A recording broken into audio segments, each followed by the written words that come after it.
Freedom did not arrive with cheering. It arrived quietly. Too quietly. In the summer of 1866, just after the war ended, a small southern town woke up to a strange problem. The formerly enslaved people were leaving their cabins at night and never coming back. No screams. No signs of struggle. No blood in the dirt. Just empty beds. Cold hearts. Shoes still by the door. By sunrise, families would notice someone missing. By sundown, the town had already moved on. Records say freedom brought chaos. But diaries from that year describe something else.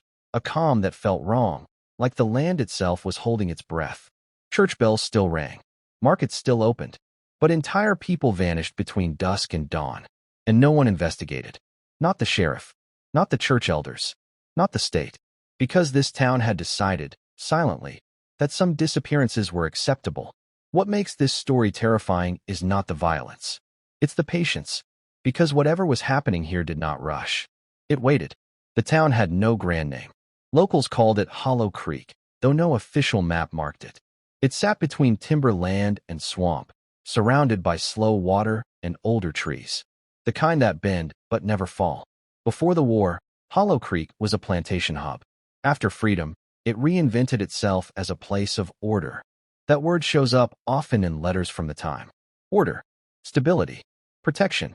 White landowners feared chaos. Freed families feared starvation. And between those fears, something new was built. A system. Former slave quarters were left standing temporarily. Churches offered shelter. An orphan house opened for children without guardians.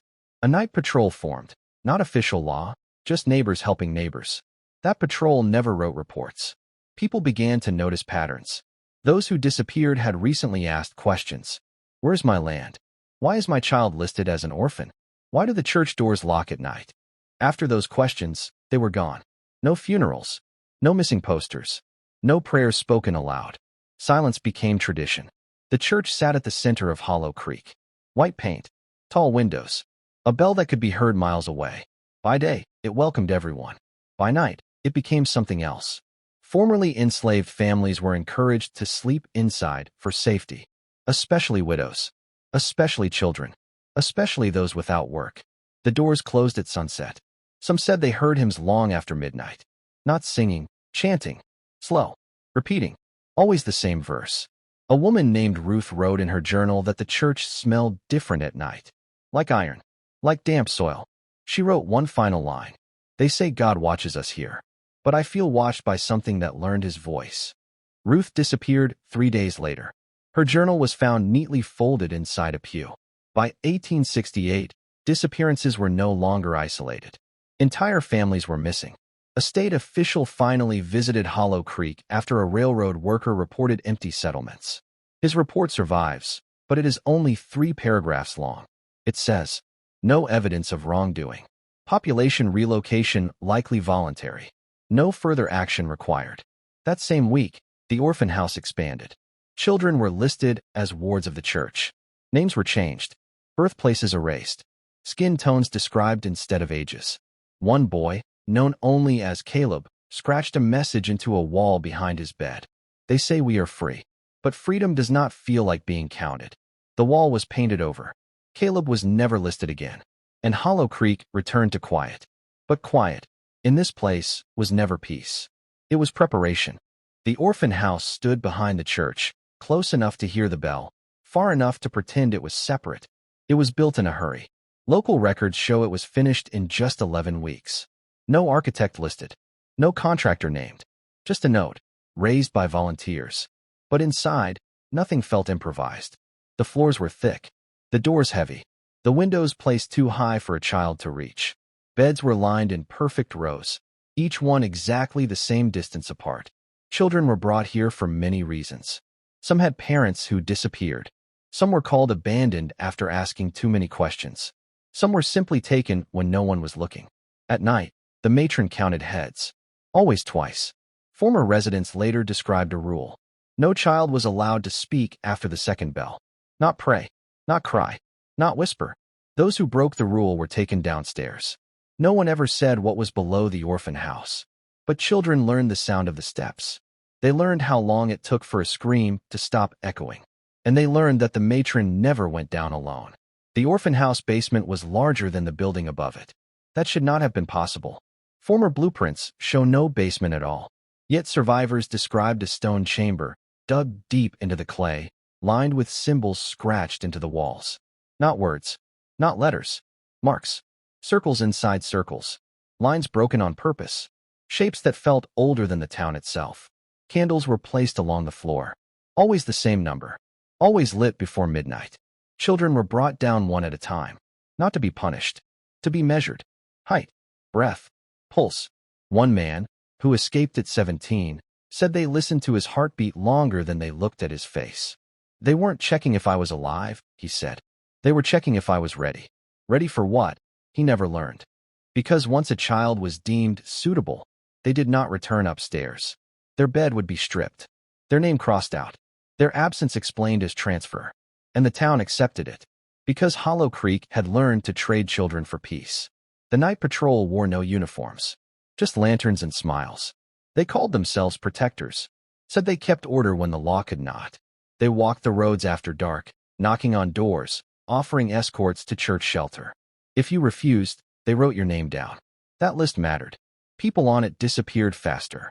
The patrol believed in witnesses, not truth, agreement. If enough men said they saw something, it became real. If enough men denied it, it vanished. They were present when families were removed, present when homes were emptied, present when graves appeared with no names. But they never acted alone, always together, always watched by one another. Because Hollow Creek's greatest rule was simple: no one survives guilt alone. The patrol didn't need violence often.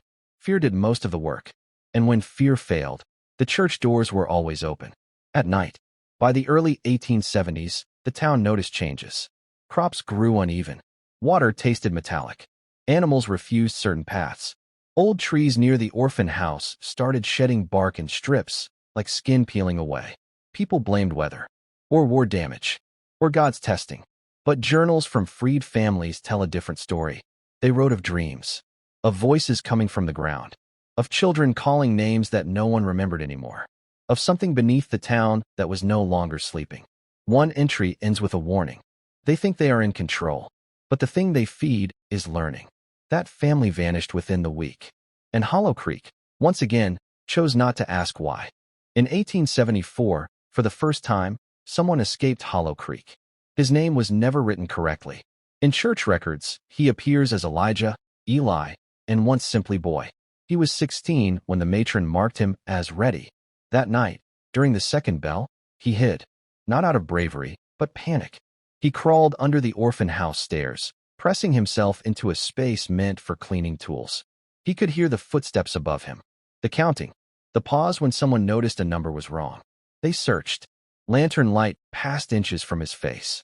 He bit his hand to stop himself from breathing too loudly. Hours later, the basement door opened anyway. Another child screamed. That scream did something to Elijah. It broke the fear into motion. At dawn, he ran.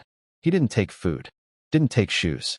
He ran straight into the swamp, through water that cut his skin, through insects that swarmed his eyes. The night patrol searched for 3 days. They never found him, but Hollow Creek never forgot him either. Elijah reached another town nearly 40 miles away. When he collapsed, the people who found him assumed he was sick or mad. He spoke in fragments. He refused churches. He panicked at bells. Eventually, he told his story to a schoolteacher who wrote everything down. That notebook still exists. Elijah described the basement in detail. The symbols, the way the air felt thick, like breathing through cloth.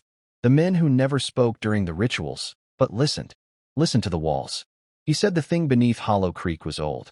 Not a demon, not a god, something that fed on silence.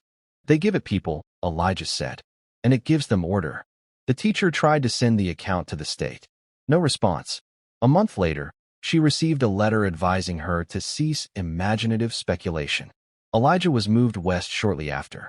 The notebook disappeared, and Hollow Creek remained untouched. Inside the church, behind the pulpit, there was a door no one noticed. It blended into the wood. Behind it was a narrow room filled with ledgers. Not sermons, not donations. Names. Hundreds of them. Each page listed people who entered Hollow Creek, and those who never left. Beside many names was a symbol matching those in the orphan house basement. Some were circled, some crossed out. A note appeared often. Accepted. Returned. Stillness achieved. A former church clerk later said the room smelled like old paper and soil, like graves that had learned to read. When he asked what the ledgers were for, the pastor told him, "History is heavy. Someone must carry it so others don't have to." That clerk disappeared in 1881. The door was sealed. By the 1890s, Hollow Creek was shrinking. Not from poverty, from design. Roads were rerouted, maps redrawn. Travelers passed near it without realizing a town had ever been there. The orphan house closed officially. The children were listed as placed. No addresses given. The church remained, but services grew smaller, more private. At night, the bell rang less often, because the thing beneath the town no longer needed calling. It had learned the sound of footsteps. It had learned routine. And most importantly, it had learned patience. Those who lived in Hollow Creek felt it in their bones. A pressure, a warning not to leave. Some tried. Few succeeded. Those who stayed aged quickly, faces hollowed, eyes always listening. The town no longer needed chains. It had memory. In 1907, a fire started inside the church. No one knew how. There were no candles lit, no services scheduled, no storms that night. Yet smoke poured from the steeple just after midnight. The bell rang on its own, not in warning, but in rhythm. By the time townspeople arrived, the flames had already eaten through the roof. But something strange happened as they tried to put it out. The fire refused to spread outward. It burned downward. Flames sank into the floorboards, pulled as if by breath. Water thrown on it hissed and vanished. The smell was not smoke. It was damp earth, opened for the first time in decades. When the floor collapsed, it revealed the sealed door behind the pulpit, the one that was never meant to open. Inside the record room, ledgers burned fast, too fast. Pages curled inward, names turning to ash before they could be read. But the fire did not touch the wall behind them. That wall cracked, and from the crack came a sound no one could explain. Not a voice, not an animal, a pressure, a low vibration that made teeth ache and knees buckle. People fell to the ground crying without knowing why. The fire went out on its own, but something underneath Hollow Creek had been awakened. The pastor that night was a man named Samuel Crow. He had served the church for 26 years. He knew every rule, every silence, every name that wasn't spoken. After the fire, he changed. He stopped sleeping. He stopped locking doors. During the next Sunday service, with half the town present, he went off script. He spoke about the beginning. Not the town's beginning, but the agreement. He said Hollow Creek was built on a promise made long before freedom. A promise to keep order at any cost. To prevent chaos from ever returning. They had found something beneath the land while digging wells. Something old. Something that listened. It did not demand blood. It demanded removal. People who carried pain, memory, resistance. It fed on erasure. The congregation sat frozen as Crow whispered, "We thought we were using it, but it has been counting us too." He began listing names. Some dead, some alive, some sitting in the room. Men rushed the pulpit. The service ended in shouting. Crow was taken away for rest. He was never seen again. But after that day, the ground would not stay quiet. Before, Hollow Creek had rules. After the fire, it lost control. People vanished without patterns. Not just the poor. Not just the freed. Not just children. Night patrol members disappeared. Church elders woke to empty beds. A man was found wandering the road repeating the same sentence. It doesn't know who to take anymore. Animals fled the area. Wells collapsed. The orphan house basement flooded with black water that smelled like rot and iron. The symbols on the walls began to change. Lines twisted. Circles broke open. Whatever lived beneath the town was no longer satisfied with offerings. It wanted balance. And Hollow Creek had never been balanced. In 1912, the town voted to dissolve itself. Officially, Hollow Creek would be removed from maps. Properties sold cheaply. Families relocated. The land returned to nature. No mention was made of why. The church was boarded up. The orphan house burned deliberately this time. The night patrol disbanded. People left in silence. But those who remained long enough reported one final thing. At night, long after the last family left, footsteps could still be heard moving through empty streets. Not above ground. Below. The bell rang once more. Then never again. By 1920, Hollow Creek no longer existed. On paper, but the land was never resettled, and locals avoided it without knowing why. In 1934, long after Hollow Creek vanished from maps, a small federal survey team was sent to evaluate abandoned land in the region. Officially, they were there to assess flood risks. Unofficially, they were responding to reports that didn't make sense. Hunters spoke of compass needles spinning. Surveyors complained of headaches near the old church grounds. One man claimed the ground felt hollow when struck. The team dug. Less than 6 feet down, they hit stone that didn't match the surrounding earth. Old masonry. Deliberate. Deep. They uncovered the remains of tunnels. Not natural caves. Passageways. Some collapsed. Some sealed from the inside. Inside one chamber, they found personal items. Shoes. Buttons. Hair combs. Children's slate boards with names scratched halfway, never finished. No bodies. Just absence. The final report classified the site as unstable and unsafe. The recommendation was simple: do not disturb further. The report was filed, stamped, and buried in archives. No follow-up. No memorial. Because by then, the country had learned how to look away. Developers tried. In the 1940s, a timber company attempted to clear the land. Equipment failed repeatedly. Engines stalled without reason. Workers quit after claiming they heard voices calling their names from the ground. A road was planned. It cracked within weeks. Every attempt to claim the land ended the same way, with abandonment, illness, or sudden financial collapse. No lawsuits were filed. No explanations demanded. Locals simply said, the land won't have it. By the 1950s, Hollow Creek was gone in every official sense. But children in nearby towns still warned each other not to play near the trees where the air felt heavy. They didn't know why. They just knew to listen to the feeling. Hollow Creek did not fall because of a curse. It fell because of a decision. A choice to treat people as excess, as noise, as things that could be removed to keep order clean. Whatever lived beneath the town did not invent cruelty. It learned it. It learned how systems work, how institutions hide harm, how silence protects power. The church taught it ritual. The orphan house taught it selection. The patrol taught it consensus. And once it learned enough, it no longer needed instruction. That is the most disturbing truth. The horror was not ancient. It was trained. Even now, the land where Hollow Creek stood remains quiet. Too quiet. No birds nest there. No animals linger. Wind moves differently through the trees. And sometimes, only sometimes, people report hearing a sound beneath their feet. Not digging. Counting.